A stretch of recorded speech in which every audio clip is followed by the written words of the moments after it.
мами. Той е малко почва да става по-разговорлив. Тати, много готино. Какво си правиш тук? Вилица, я? Покажи ми какво правиш. Вилицата я вариш от пакета и я забучваш. Опа, чакай. Чакай, виж, тук имаш още вилици. Чакай да ти ги дам тия.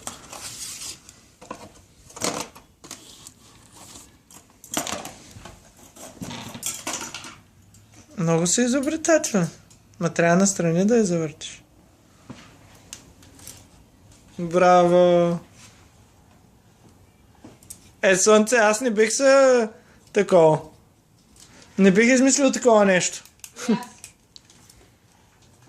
Да се играя. И за какво му са всички тези играчки, дето са накупени вкъщи? Дай му пакет с вилици и му гледай сира. Дай му да украсява. Браво! Тати, ти е много интересно нещо си правиш тук. Опа! О, това го документирахме. Как се изпърдя злобно.